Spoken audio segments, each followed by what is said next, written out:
SSP Ghotki doctor हफीज़ुर रहमान Bugti media से गुफ्तगू कंदे चयो आहे त डीआईजी सखर सैयद पीर मोहम्मद शाह असांजो बहितरीन ऑफिसर ऐं सीनियर आहे। सिंध में जंहिंजो नालो आहे डीआईजी जो मुंहिंजे ख़िलाफ़ डायरेक्ट लेटर मोकिलण जो ऑफिशियल तौर तरीक़ेकार ग़लति हो। इहो लेटर कराची जे सहाफ़िन ताईं कीअं पहुतो? मुंहिंजी समूरी सिंध में साज़िश तहत मीडिया ट्रायल कयो वियो आहे। डीआईजी खे घुर्जे हा त पहिरियां मूंखे घुराए हा, का ॼाण हुई त शेयर करे हा।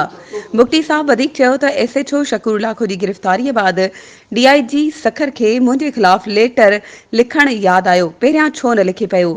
जॾहिं शकूर लाखो जी गिरफ़्तारी थी उन वक़्त ई डीआईजी सखर के मुंहिंजे ख़िलाफ़ शिकायत करण यादि आई। डीआईजी सखर पीर मोहम्मद शाह खे ॿुधाइण चाहियां थो त मूंखे आए 10 ॾींहंनि जा कुझु ॾींहं थिया आहिनि त मुंहिंजो धाड़ेलनि सां राब्तो कीअं थियो। एसएचओ शकूर लाखो जी मोबाइल मूं वटि आहे। मोबाइल ज़रिए शकूर लाखो वॾनि वॾनि धाड़ेलनि सां राब्ते में रहियो आहे। एसएसपी तनवीर तुनियो जे दौर में शकूर लाखो जा धाड़ेलनि सां वेझा तालुकात हुआ।